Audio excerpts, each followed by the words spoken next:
నా సంఘం, ఈ రేగుల, ఈ మట్టి గూడల, ఈ పచ్చి గూడల, అది గొప్ప సంఘం.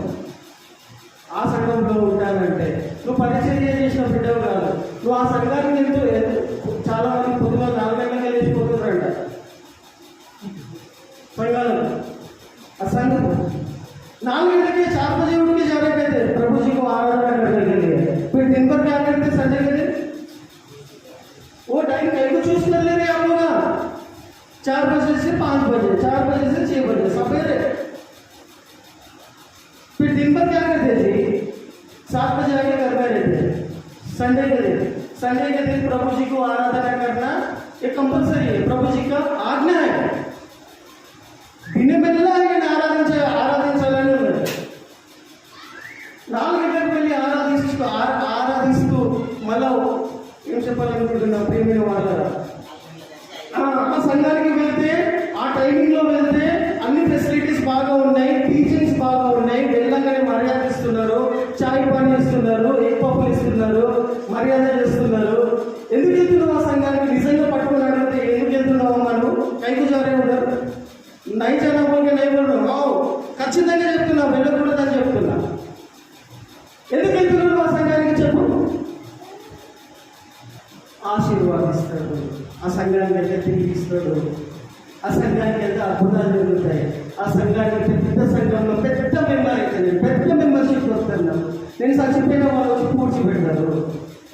నా బిడ్డ పెళ్లి కానీ, నా కొడుకు పెళ్లి కానీ, పెద్ద పెద్ద ఫ్యామిలీస్ ఉంటున్నాయి కాబట్టి అక్కడికి వెళ్ళి మంచి సంబంధాలు వస్తాయి. హైదరాబాద్ నుండో, ఇంకెక్కడ నుండో, సికింద్రాబాద్ నుండో, అనకాపల్లి నుండో వీళ్ళకి లింక్ అయి ఉన్నారు కాబట్టి వస్తాయి. వీటి కోసం వెళ్తున్నారు సంఘానికి. మళ్ళీ ఈ సంఘం సంగతి ఏంటిది? ఈ సంఘంలో నువ్వు రక్షించబడ్డావా లేదా? ఈ సంఘంలో నువ్వు ఆశీర్వదించబడ్డావా లేదా దేవుని చేత? అద్భుత కార్యాలు దేవుడు నీ పట్ల చేసిందా లేదా? మళ్ళీ ఈ సంఘంలో దేవుడు ఇచ్చిన పనిని నువ్వు పక్కకు పెట్టేసి ఏదో భ్రమలో బతకడానికి, ఏదో భ్రమలో ఎందుకు బతుకుతావు? ఇంకెన్ని సంవత్సరాలు బతుకుతావు అంటే ఏం చెప్పాలని ప్రయత్నం చేస్తున్నాడు? ఆ సంఘానికి వెళ్తే ఆశీర్వాదాల కోసం పరిగెడుతున్నావు. ఈ సంఘంలో ఉండి నువ్వు చిన్నగా ఉండి నేను ఎవరు గుర్తించకున్నా, యూట్యూబ్లో రాకున్నా, నేను ప్రపంచం మొత్తం ఎవరు కూడా గుర్తించకున్నా, దేవుడు నీకు ఇచ్చిన పని చిన్న పని నువ్వు నమ్మకంగా చేస్తూ ఉంటే ఏం చేస్తున్న వ్యక్తి అవుతున్నావు తెలుసా? నీకు అర్థమవుతుందా? ఏం చేస్తున్న వ్యక్తి అవుతున్నావు అంటే దేవుని పరిచర్య చేస్తున్న బిడ్డవైతున్నావు. దేవుని నీతిని రాజ్యం వెతుకుతున్న బిడ్డవైతావు. అప్పుడు ఆశీర్వాదాల కోసం అక్కడ పోతున్నావు. చూడు, ఇక్కడనే నువ్వు ఈ పని చేయడం వల్లనే, ఈ కార్పెట్ తీయడం వల్లనే, లేకపోతే ఈ గోడ గురించి ప్రార్థన చేయడం వల్లనే, ఇది చేస్తున్న దాన్ని బట్టి అడగక ముందే నేను ఆశీర్వదించి నడిపిస్తాడు. హల్లెలూయా! సమృద్ధిగా ఆశీర్వదిస్తాడు. అటువంటి ఆశీర్వాదాలు నా సంఘ సభ్యులు పొందుకోవాలని మా ప్రార్థన, మా హృదయాల ఆశ. హల్లెలూయా! ఈ సంఘంలో చేసి చూడండి. ఈ సంఘంలో ఏం కొదువ ఉన్నదో దానికోసం నువ్వు చేయి. దేవుని పరిచర్య చేస్తున్న బిడ్డవైతావు. దేవుని నీతిని రాజ్యంలో వెతుకుతున్న బిడ్డవైతావు. నీ ద్వారా ఒక సంఘం కట్టబడుతుందంటే ఎంతో గొప్ప భాగ్యం నీకు, ఎంతో గొప్ప ఆశీర్వాదం. తరతరములో నీ కుటుంబం పైన ఆశీర్వాదం ఉంటుంది. నీ వల్ల, నువ్వు చేస్తున్న ప్రార్థన వల్ల ఒక సంఘం కట్టబడుతున్నది. ఒక సంఘం అంటే మామూలు పద్ధతి, చిన్న విషయమా? నీ ద్వారా ఒక సంఘం కట్టబడుతున్నది, నిర్మించబడుతున్నది అంటే एक पेड़ के पीछे कितने लोग आगे बैठते हैं, कितना छाव रहता है उसके अंदर, कितने लोग उसके अंदर बैठे आसर लेके जाते हैं. वहां पर ఒక మందిరంలో ఎంతమంది వచ్చిపోతారు, ఎంతమంది రక్షించబడతారు. మా తర్వాత వేరే కాలంలో వస్తున్నటువంటి వాళ్ళు ఆ మందిరంలో రక్షించబడతారా లేదా? ఆ రక్షించబడుతున్నటువంటి వాళ్ళు మీ లిస్టులో మీరు కూడా వాళ్ళ పరిచర్య చేసిన బిడ్డలైతారు. మీ అకౌంట్లో కూడా ఆత్మలు కౌంట్ చేయబడతాయి. హల్లెలూయా! జరగబోయే పరిచర్యలో ఆ మందిరంలో రాబోయే తరంలో ఆ మందిరంలో జరగబోయే మంచి కార్యాలలో అన్నిటికీ మూల కారకులు మీరైతారు. హల్లెలూయా! హల్లెలూయా! హల్లెలూయా! ప్రియమైన వారలారా, దేవుని వాక్యం అదే అంటుంది, నా యందు నిలిచి ఉండండి, నేను మీ యందు నిలిచి ఉంటాను. సంఘము బయట వెళ్ళకండి, సంఘం బయట ఎదురు పరిగెత్తకండి. దేవుడిచ్చిన పని నేనేం చెప్పాలని ప్రయత్నం చేస్తున్న ప్రియమైన వారలారా, క్రియలు చేసే బిడ్డలుగా ఉండాలా? పనులు చేసే విశ్వాసులుగా ఉండాలా? పనులు చేసే విశ్వాసులుగా, క్రియలు చేసే విశ్వాసులుగా ఉండాలనే దేవుని యొక్క చిత్రంలో ఉన్న ప్రకారం నేను విషయం తెలియజేస్తున్నట్టు ప్రియమైన వారులారా, ఒక మాట చెప్పి నేను ఇక్కడ ముగించేస్తున్నాను. और कितने साल प्रभु जी का वचन सुनते ही जाएंगे, सुनते ही जाएंगे, सुनते ही जाएंगे. ఇంకెన్ని సంవత్సరాలు వాక్యం వింటూనే కాలం, జీవిత కాలం అంతా వాక్యం వింటూనే ఉంటానా, దేవుని పని మాత్రము అస్సలు చేయను అని ఎప్పటిదాకా బతుకుతాం. దేవుడు నాకు ఇచ్చిన ఇంకెన్ని సంవత్సరాలు వాక్యం వినుకుంటే అవుతాం, ఇంకెన్ని సంవత్సరాలు ఆ సేవకుని మెచ్చుకుంటావు, ఈ సేవకురాలను మెచ్చుకుంటావు. ఆ సేవకురాలు ఎన్ని వేల సీర కట్టుకొచ్చిందో, ఆ సేవకురాలు 8,000 పౌడర్ పెట్టుకొని వచ్చిందో, లేకపోతే 10,000 మేకప్ పట్టుకొని వచ్చిందో, లేకపోతే ఆ సేవకుడు ఎంత పెద్ద సూడు పుట్టేసి ఏ కాలంలో తిరుగుతున్నాడో, ఏం చేస్తున్నాడో, ఇంకెన్ని సంవత్సరాలు తిరుగుతావు. Why you are wasting your valuable time? వీటి కోసం వెళ్తారు చాలా మంది, ఒప్పుకోవాలి యథార్థంగా. వాక్యం కోసం వెళ్ళరు. వాక్యం కోసం వెళ్ళిన బిడ్డలైతే వాళ్ళు ఒక్క చర్చకే అటాచ్ అయి ఉంటారు. 4-5 చర్చలకు తిరగరు వాళ్ళు. 4-5 సేవకులు వాళ్ళ తల మీద ఉంటారు. వాక్యమును అనుసరించి, వాక్యమును వినడానికి నేను వెళ్తున్నాను అన్న వాళ్ళు ఎట్లా ఉంటారంటే, ఆ చెప్పిన వాక్యమును అనుసరించే బిడ్డలుగా ఉంటారు. వాళ్ళు అనుసరిస్తలేరు కాబట్టి బట్టలుస్తూ ఉన్నారు, అనుసరిస్తలేరు కాబట్టి తిరుగుతూ ఉన్నారు, అనుసరిస్తులేరు కాబట్టి ఒక సంఘానికి అంతకంటే కూడా లేదు. ప్రియమైన వారాలు ఇక్కడ దేవుని యొక్క వాక్యంలో చూసుకుంటున్నట్టయితే మనం అందరం లేచి నిలబడి ఈ యొక్క వాక్యంలో చదువుకొని మనం ముగించుకున్నాం.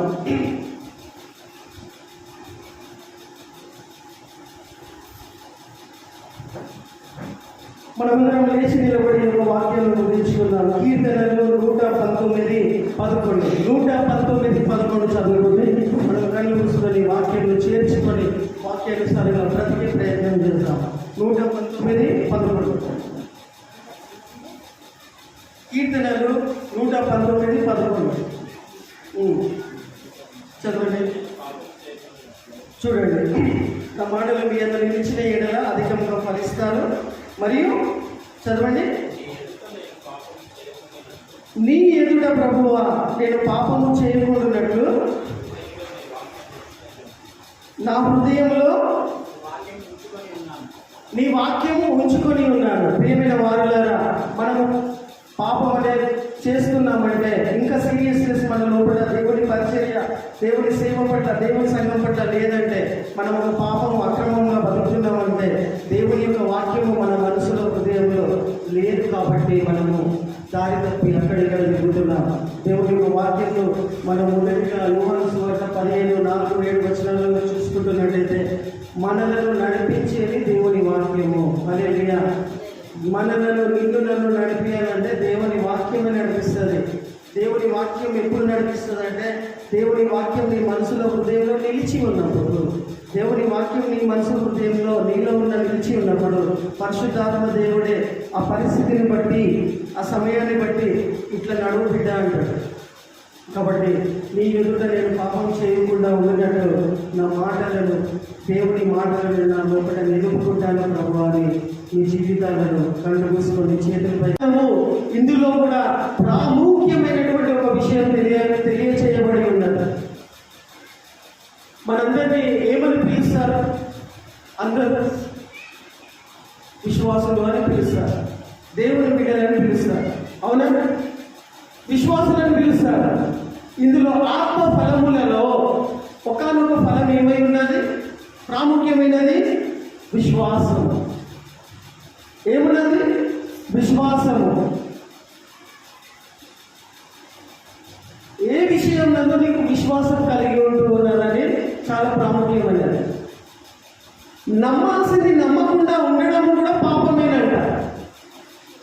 నువ్వు ఏ వాక్యం అయితే నమ్మాలో, ఏ పరిస్థితిని అయితే ఆ పరిస్థితులలో ఏ వాక్యం అయితే తీసుకొని నమ్మాలో, ఆ పరిస్థితులలో దేవుడు వాగ్దానం చేసినప్పుడు ఆ వాగ్దానాన్ని విశ్వాసం ఉంచుకోకపోవడం కూడా పాపమేనంట.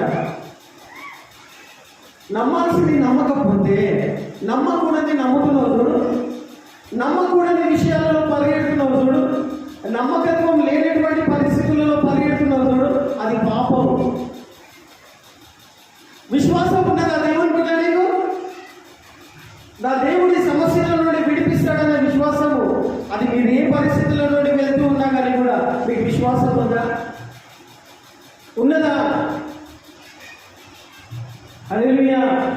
నా దేవుడు ఈ సమస్య నుండి విడిపిస్తాడు అనే విశ్వాసం ఉన్నదా లేదా?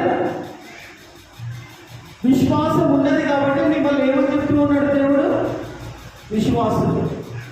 ఆ విశ్వాసము, ఆ యొక్క విశ్వాసం అనేది ఎంత మట్టుకు మనం పెట్టుకుంటున్నాము, ఏ సమయాలలో దేవుని అంత విశ్వాసం పెట్టుకొని ఆ విశ్వాసము వాడుతున్నాం అనేది, అది 30% విశ్వాసమా, 50% విశ్వాసమా, ఆవగింజంత విశ్వాసమా? ఏమి లేని చోట కూడా ఇక్కడ సంఘము నిర్మించబడుతుందని, ఏమి వసతులు లేనప్పుడు కూడా నువ్వు ఇంకా విశ్వాసం పెట్టుకొని, లోకము ఏమనుకున్నప్పటికీ కూడా, ఇతరులు ఏమనుకున్నప్పటికీ కూడా ఇంకా పిచ్చోళ్ళగా పిచ్చిదానిలాగా అదే పైన దేవుడు వాక్యం పెట్టిన పైన విశ్వాసం పెట్టుకొని వెళ్తూ ఉన్నావా? విశ్వాసం అనేది ఉండాలి. హల్లెలూయా. నా దేవుడి కార్యం చేస్తాడని నమ్మాలి నువ్వు. హల్లెలూయా. దేవుని దగ్గరికి వచ్చేవాడు దేవుడు ఉన్నాడని నమ్మాలి, అది నెరవేరుస్తాడనేటువంటి విశ్వాసం నీకు కూడా ఉండాలి. హల్లెలూయా. ప్రియమైన వారలారా, ఆత్మలో ఉన్నటువంటి దేవుని యందు నేను నిలిచి ఉన్నాను, ప్రభు నా యందు నిలిచి ఉన్నాడని నువ్వు ఎప్పుడు చెప్పగలుగుతావంటే, ఈ 9 ఫలములు నీలో ఒకటి కనిపించినప్పుడే. ఈ 9లో ఏదైనా ఒకటి మిస్ అయినా కానీ కూడా దేవుని యొక్క వాక్యాన్ని మనం పొందుకోలేకపోతున్నాము. దేవుణ్ణి మనము నాకు చేయలేదు అని చెప్పడానికి కూడా మనకు అర్హత ఉండాలి. ఎందుకు నేను దేవుడు ఇప్పటి వరకు ఇన్ని సంవత్సరాల నుండి ఆశీర్వదించలేదు, ఫలింపజేయలేదు అని అంటే ఇందులో ఏదో ఒకటి మిస్ అవుతుంది నీకు. ఈ 9 గుణాలలో, 9 ఫలాలలో సంథింగ్ ఈస్ మిస్సింగ్. ఒక్కటి మిస్ అయినా కానీ కూడా ఆ సమృద్ధికరమైనటువంటి ఆశీర్వాదాలు పొందుకోలేనటువంటి పరిస్థితులలో ఎదుర్కోవాల్సి వస్తుంది. హల్లెలూయా. హల్లెలూయా. ప్రియమైన వారలారా, ఇక్కడ వాక్యం బట్టి నేను ఏం తెలియజేస్తున్నానంటే, ఇంకా 2 వచనాలు మనం చూసుకుంటూ ఉన్నట్టు చూడండి. 2 పీటర్ 2వ అధ్యాయము 20వ వచనంలో చూస్తున్నాం. చూడండి, ఎఫెసీయులకు రాసిన పత్రిక 5:19 చదువుకున్నాం. ఎఫెసీయులకు రాసిన పత్రిక 5:19 త్వరగా తీయండి.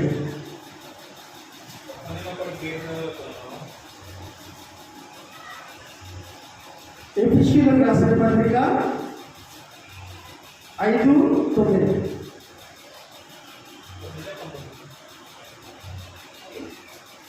చూసారా? దేవుని యొక్క ఫలములు, దేవుని ఆత్మ ఫలములు మీలో ఒకటి నిలిచి ఉన్నప్పుడు ఏమవుతుందంటే తెలుసా? 9వ వచనం చదవండి. దేవుని యొక్క వాక్యం చూడండి. వెలుగు ఫలము సమస్త విధములైన మంచితనములు, నీతి, సత్యములు. హల్లెలూయా. ఏమేమి కనిపించాలా? దేవుడు నీ పట్ల వాగ్దానం చేసిండు అని అంటే నీ లోపల ఏమేమి కనిపించాలా? ఆ వాగ్దానము నీ పట్ల, నా పట్ల నెరవేర్చబడాలి. దేవుని యొక్క వాక్యం నా లోపల నెరవేర్చబడాలంటే నీ లోపల ఏం కనిపించాలా? మన ముఖంలో ఏం కనిపించాలా? మన కళ్ళలో ఏం కనిపించాలా? మన నడకలలో ఏం కనిపించాలా? వెలుగు ఫలము సమస్త విధములైన మంచితనం. హల్లెలూయా. మంచితనము, ఆ మంచితనం ఏంటిదో మీకే తెలుసు. వ్యక్తిగతంగా ఏంటిదో ఆయా పరిస్థితులలో ఆ మంచితనమును మీరు చూపిస్తున్నారా లేదా, అగుపరుచుకుంటున్నారా లేదా, ప్రయోగిస్తున్నారా లేదో అనేది మీకే తెలుసు. మంచితనమును, నీతి మరియు సత్యమును వాటిలో కనబడుచున్నది. ఏమేమి కనిపిస్తున్నది ప్రియమైన వాళ్ళ? మంచితనము, నీతికరమైనటువంటి, అవినీతి కాదు, అక్రమము కాదు. దేవుని బిడ్డలు ఏ పని చేసినా, ఏ చిన్న పని చేయడానికి ముందుకెళ్ళినా అది క్రమంగా ఉండాలా, పర్ఫెక్ట్గా ఉండాలా, సిస్టమేటిక్ వేలో ఉండాలా, క్రమంగా ఉండాలి, అవినీతిగా ఉండాలి. లేకపోతే ఒప్పుకోవాలి ప్రభు, నేను ఈ పని చేయలేకపోతున్నాను, ఈ క్రమమైనటువంటి పని నేను చేయలేకపోతున్నాను, నాకు చాలా అవుతుంది, నేను చేయలేనని పక్కకు చనిపోయినా యథార్థంగా ఒప్పుకున్న వాళ్ళం ఉందాం. కానీ దేవుని బిడ్డలు ఏదో హడావుడిగా ఏదో చేస్తామని పరిగెత్తడం అనేది దేవుని బిడ్డల యొక్క లక్షణం కానే కాదు. ఈ వాక్యంను బట్టి వాళ్ళ లోపల ఏం కనిపించాలా? వెలుగు క్రియలు కనిపించాలా, మంచితనము గల కనిపించాలా, నీతికరమైనటువంటి పనులు కనిపించాలా, మరియు సత్యములు అనగా దేవుడు వాగ్దానం ఏదైతే చేసిండో, దేవుడు వాక్యం ద్వారా ఏదైతే మాట్లాడిండో, వాక్యమే సత్యం కాబట్టి ఆ వాక్యమును అనుసరించే బిడ్డలుగా ఉన్నప్పుడే మనము ఆయన నిలిచి ఫలించే బిడ్డలుగా ఉంటాం. హల్లెలూయా. ప్రియమైన వారు ఇంకో రకంగా ఉండేది జ్ఞాపకం చేస్తున్నాడు. నువ్వు సంఘానికి అంటగట్టబడి లేకుండా నువ్వు బయట ఇంకేమైనా చేయాలని అనుకుంటున్నా కానీ కూడా ఆ విధంగా ఏదైతే ఎండిపోయిన కట్టెలను పోగు చేసి, ఎండిపోయిన వేర్లను పోగు చేసి మంట పెట్టి తగలబెట్టేస్తారు, ఆ ప్రమాదము సంఘమును వదిలిపెట్టి బయట తిరుగుతున్నటువంటి విశ్వాసులకు ఆ ప్రమాదము జరిగే అవకాశం ఉన్నదని స్వయంగా యేసు ప్రభువు చెప్తూ ఉన్నాడు. కాబట్టి ప్రియమైన వాళ్ళ ఇక్కడ మనం చూసుకుంటూ ఉన్నట్టయితే చూడండి, మూడవ విషయం చూసుకుంటూ ఉన్నట్టయితే 2 పేతురు 2వ అధ్యాయం 20 వచనం చదువుకుందాం. 2 పేతురు 2వ అధ్యాయం 20వ వచనం చూడండి. అనుభవ జ్ఞానము చేత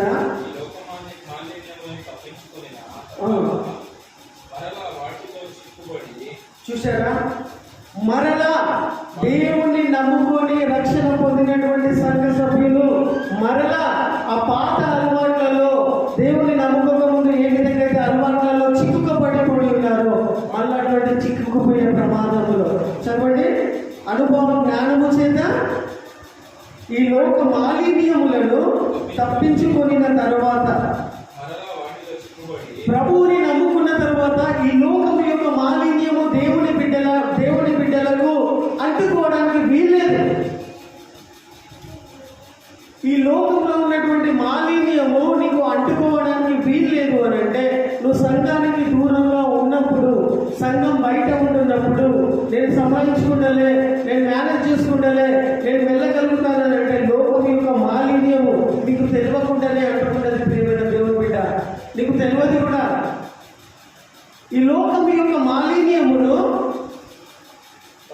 తప్పించుకున్న తర్వాత, యేసు ప్రభు రక్తంలో కడగబడి రక్షించబడినటువంటి వాళ్ళందరూ కూడా కడగబడ్డారు.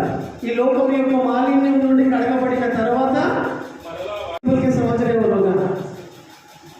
आजकल के दिन इतना भयानक है, बोले तो तुम अभी जा रहे हैं फिर नेक्स्ट संडे अपन रहते कि नहीं मालूम, कल के दिन क्या होता किसको भी नहीं मालूम, बाद में देख लेंगे बोल के समझने वालों को बोल रहा है తర్వాత చూస్తున్నాను అని అంటున్నారు వాళ్ళ. ప్రేమిన వాళ్ళారా, దేవుణ్ణి బహిరంగంగా సొంత రక్షకునిలాగా అంగీకరించినప్పుడు, బాప్తిజం తీసుకున్నప్పుడు మీరు ఎంత సంతోషంగా ఉండేవాళ్ళు. ఆ సంతోషము, ఆ సమాధానము, ఆ భక్తి, ఆ భయము, ఆ నెమ్మది, దేవుడిచ్చే నెమ్మది. యేసుప్రభువుని నమ్ముకున్న తర్వాత ఎక్కడ లేని నెమ్మది, సమాధానం నేను పొందుకున్నానని ఎంతో మంది కూడా సాక్ష్యం చెప్తున్నారు. దేవుడు ఆ నెమ్మది, ఆ సమాధానం ఇస్తాడు. మీరు కొత్తలో రక్షణ పొందినప్పుడు పొందుకున్నటువంటి సంతోషం, సమాధానం, నెమ్మది అనేది ఇప్పుడు మీ లోపల ఉన్నదా? అదేంటి ఉన్నదా? మీ హృదయాన్ని, మీ మనసును, మీ జీవితాన్ని దేవుడిచ్చే సమాధానం, దేవుడు నడిపించే విధానంలో ఉన్నదా లేదా? లేదు అంటే ఎక్కడ మనం పొరపాటు పడుతున్నాం, ఎక్కడ లోపం పడుతున్నాం అని అంటే మనం సంఘానికి దూరంగా ఉన్నామని. సంఘానికి దూరంగా ఉన్నాం. సంఘం యొక్క కార్యకలాపాలలో మనం కొనసాగలేదు కాబట్టి, సంఘాన్ని లైట్గా తీసుకున్నాం కాబట్టి, లోకం యొక్క మాలిన్యం అనేది మనకు తెలియకుండానే రుతుకుపోతున్నది, అంటుకుపోతూ ఉన్నది మన మనసులో, హృదయంలో. ఉదాహరణకు చెప్పాలి అంటే, పొద్దుగలలోనే మంచి తెల్ల షర్టు, తెల్ల డ్రెస్ వేసుకొని బయటకు వెళ్ళినాం అనుకోండి, మంచి dress, white dress or any bright dress, మంచిగా నీటిలో స్నానం చేసుకొని బయటకు వెళ్ళి మళ్ళీ ఇంటికి సాయంత్రం వచ్చేసరికి అట్లనే ఉండవా? దుమ్ము ధూళి పడదా? నువ్వు ఎంత దులుపుకొని తిరుగుతున్నా కానీ కూడా, ఎంత ఇప్పుడే ఇస్త్రీ బట్టలు వేసుకోవాలి, ఎంత ఇది చేసుకున్నా కానీ కూడా ఇంటికి వచ్చేసరికి కొంచెమైన మైల దుమ్ము ధూళి అంటుతుందా లేదా? అదేవిధంగా సంఘానికి నువ్వు దూరంగా ఉంటే, సంఘాన్ని లైట్గా తీసుకుంటే, సంఘం యొక్క యాక్టివిటీస్ని నువ్వు లైట్గా తీసుకుంటే, సాధారణ నీకు సీరియస్ తీసుకుంటాడు.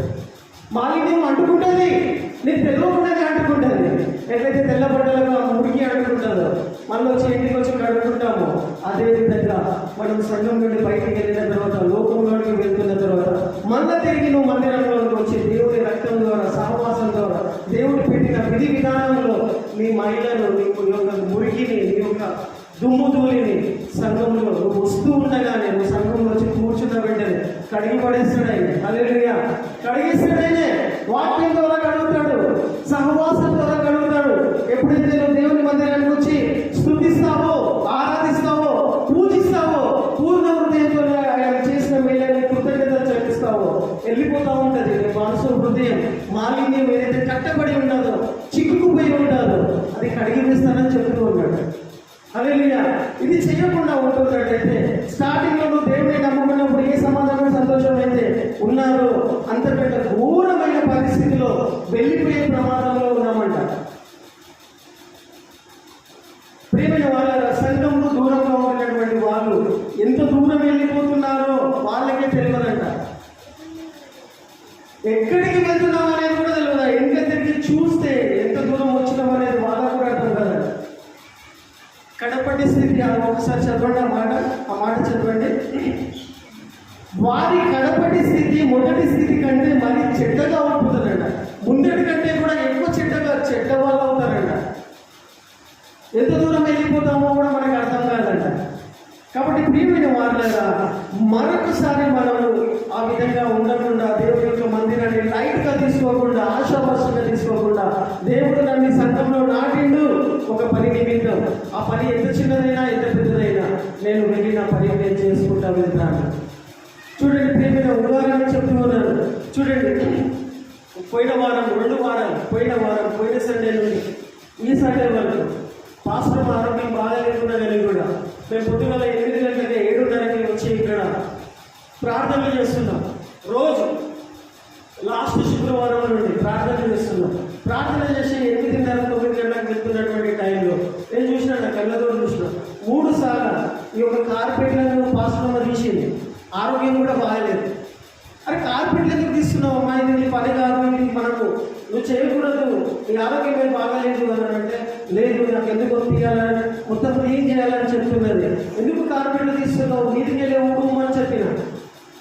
లేదు నేను కార్పెట్లను తీసి ఊడుస్తా, ఎందుకంటే దాంట్లో కూడా పురుగులు ఉంటాయి, జరుగులు ఉంటాయి, బల్లులు ఉంటాయి, పులుగులు ఉంటాయి అని తీసి కార్పెట్ మొత్తం తీసుకుంటే ఇన్ని జరుగులు వచ్చినాయి, బల్లులు, పురుగులు.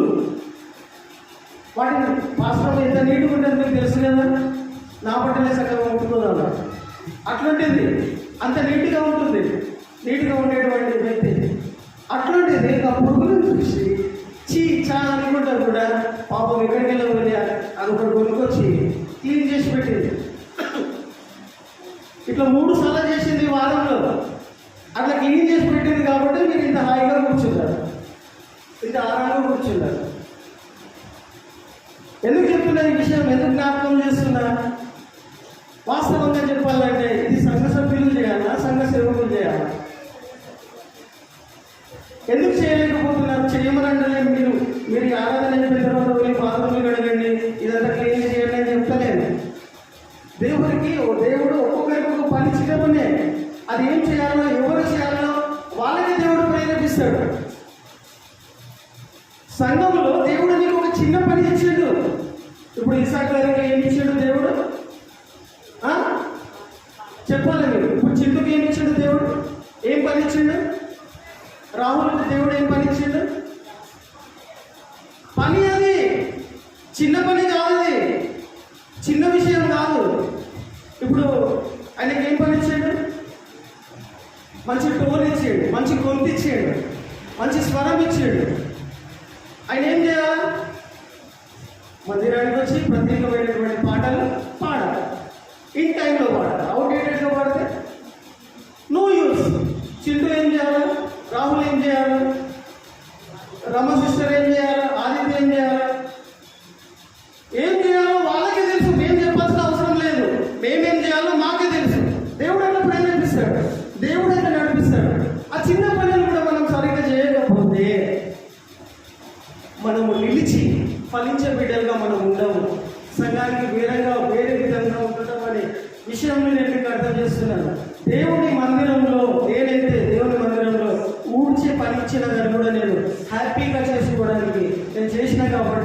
అట్లా చేయడం వలన దేవుడు ఎంతగా ఆశీర్వదించాడు. ఆశీర్వదిస్తాడని కూడా దేవుని మందిరంలో పనిచేయదు. అర్థమేంటిదా? నేటి పని చేస్తే దేవుడు నన్ను ఆశీర్వదిస్తాడని పనిచేయొద్దు. అది వాక్యం యొక్క డెప్త్ నేను సింపుల్గా చెప్తున్నా. समझ में आ रहा? ये काम करे तो मेरे को यीशु मसीह आशीष देते उनके नहीं समझना. आशीष के लिए काम नहीं करना, ఆశీర్వాదాల కోసం పనిచేయదు. నీ భాగ్యం ఏంటో తెలుసా? దేవుని జీవం కలిగిన మందిరంలో ఈ పని చేయడానికి దేవుడు గొప్ప భాగ్యం ఇచ్చాడు. నవ్వుతూ मुस्कुराते हुए दिल से मैं ये काम करते जाऊंगा. प्रभु जी आशीष दिए तो भी नहीं अच्छा है, नहीं दिए तो भी अच्छा है. ఇది ఇయడమే, ఇది చేయడమే నా భాగ్యం అనుకుంటూ వెళ్ళిపోవాలి. హల్లెలూయా. దేవుని మందిరంలో ఈ పని చేయడమే నా భాగ్యం. ఎందుకు గొప్ప భాగ్యం అది? ఎందుకు గొప్ప విషయం అది? అర్థమవుతుందా? దేవుని యొక్క మందిరంలో నీకు ఇచ్చిన తలాంతులు నువ్వు సరైన విధంగా ఆశీర్వాదాల కోసం కాదు. అట్లా ఆశీర్వదించడే, ఎవరిని కూడా ఆశీర్వదించడు దేవుని మందిరం. ప్రియమైన వాళ్ళని ఇక్కడ ఏం చెప్పాలని మీకు పాయింట్అవుట్ చేసుకున్నానంటే, దేవుని యొక్క మాటలు మీ లోపల నిలిచి ఉన్నప్పుడే దేవుని యొక్క వాక్యము మనల్ని నడిపిస్తుంది. మనకు దేవుని వాక్యము నడిపిస్తలేదు, మనంతలో మనమే వెళ్తూ ఉన్నామనంటే దేవుని యొక్క మాట నీ మనసులో హృదయంలో నిలిచి ఉండలేదు. కాబట్టి మనం ఈ విధంగా ఉంటున్నామని దేవుని యొక్క వాక్యంలో నేను మీకు తెలియజేస్తూ ఉన్నాను. చూడండి ప్రియమైన వాళ్ళారా, ప్రభువునందు మనము నిలిచి ఉండాలి అంటే, ప్రభువు మన లోపల నిలిచి ఉండాలంటే గలతీయులకు రాసిన పత్రిక అందరికీ తెలిసినటువంటి వాక్యం ఏంటి? ప్రభువు మన లోపల సమృద్ధిగా ఉన్నాడని నువ్వు ఎట్లా గుర్తుపడతావు అంటే, గలతీయులకు రాసిన పత్రిక చూస్తూ ఉన్నట్టయితే 5వ అధ్యాయము ఆత్మ యొక్క ఫలములు, ఆత్మ యొక్క ఫలములు చదువుతారా? ఎంతమందికి ఈ యొక్క వాక్యము కంఠస్థం ఉన్నది? మెమోరైజ్ ఉన్నది?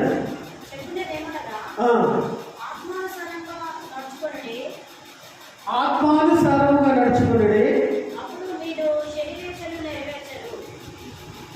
5:22 గలతీయులకు రాసిన పత్రిక 5:22.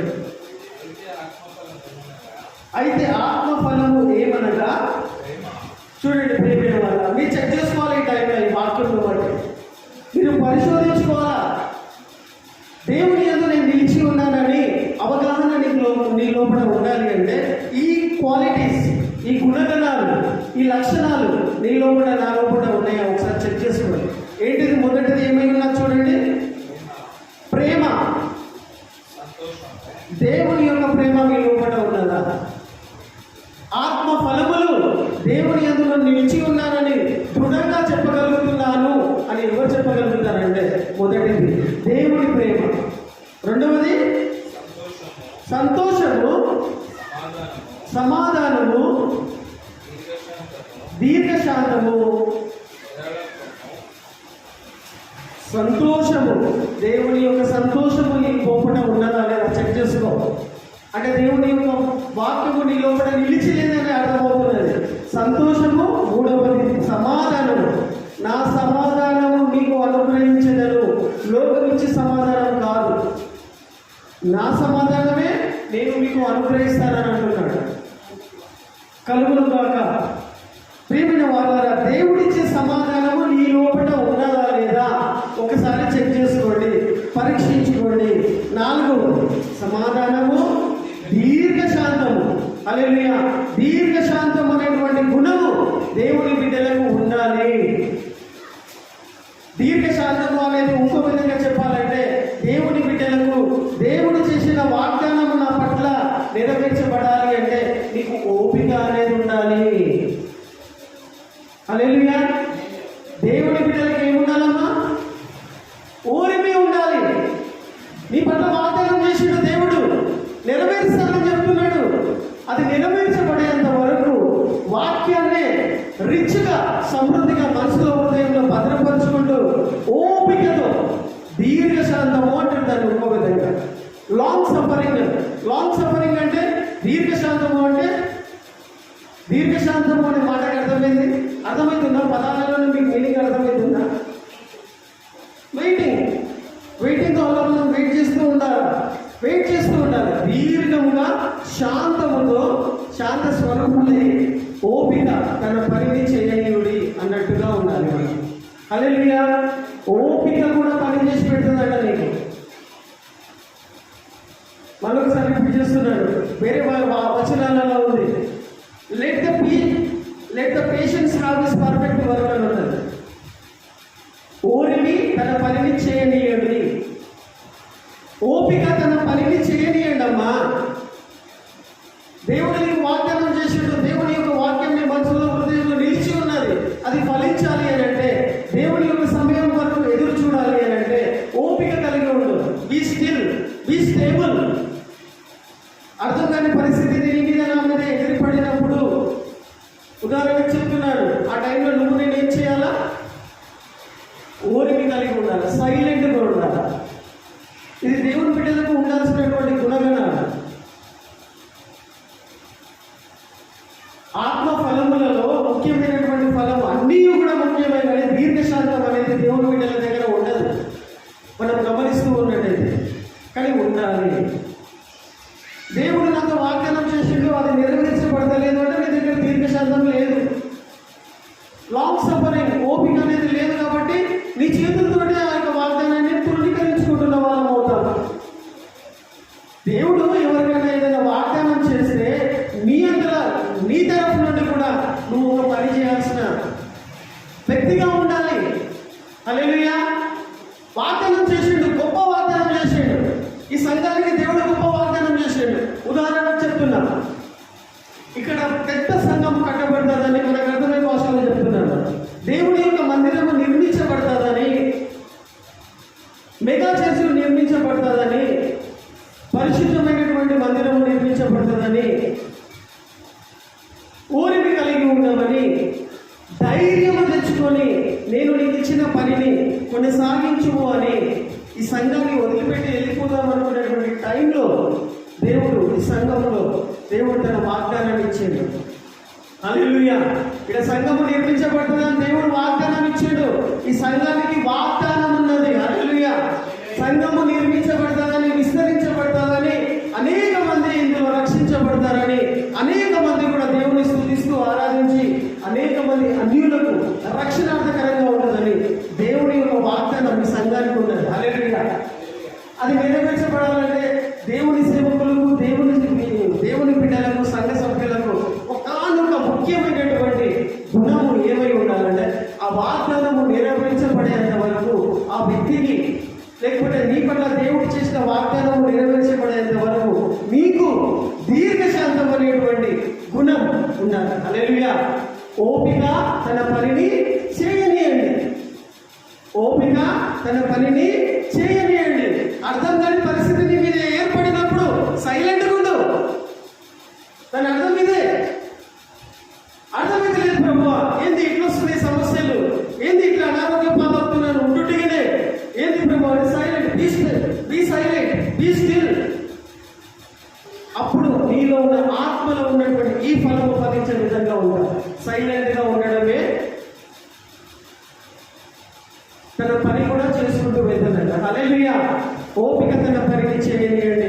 నాకు ఇంకా బర్దాష్ అయితే లేదు, నాకు ఓపిక లేదు, ఇంకెప్పటి వరకు బర్దాష్ చేయాలా, ఇంకెప్పటి వరకు నేను తట్టుకోవాలా, నా వల్ల అయితే లేదు, నా వల్ల అయితే లేదు, నా వల్ల అయితే లేదు అని దేవుని బిడ్డలు నోట్ల నుండి ఆ మాట రానే రావు. నేను కూడా ఎన్నిసార్లు ఆ మాట చెప్పను. హల్లెలూయా. నా వల్ల అయితే లేదు అనే మాట దేవుని బిడ్డల నోట్ల నుంచి రావద్దు. దీర్ఘశాంతం కలిగినటువంటి బిడ్డలుగా నువ్వు నేను ఉండాల్సినటువంటి వారిలో ఉన్నావు. హల్లెలూయా. చూడండి ప్రియమైన వారు, దీర్ఘశాంతము, దయాళుత్వము, long suffering and gentleness. Long suffering and gentleness. దయాళుత్వము అంటే ఏంటిది? దయాళుత్వము, మంచితనము, విశ్వాసము, సాత్వికము, అన్నిటికంటే ప్రాముఖ్యమైనది ఆశా నిగ్రహము. హల్లెలూయా. హల్లెలూయా. సమాధానము, దీర్ఘశాంతము, దయాళుత్వము, దీర్ఘశాంతము, లాంగ్ సఫరింగ్ అనేది మంచితనము. ఇందులో కూడా ప్రాముఖ్యమైనటువంటి ఒక విషయం తెలియచేయబడి ఉన్నది. మనందరినీ ఏమని పిలుస్తారు? అందరూ విశ్వాసులు అని పిలుస్తారు, దేవుని బిడ్డలని పిలుస్తారు. అవునా? విశ్వాసులను పిలుస్తారు. ఇందులో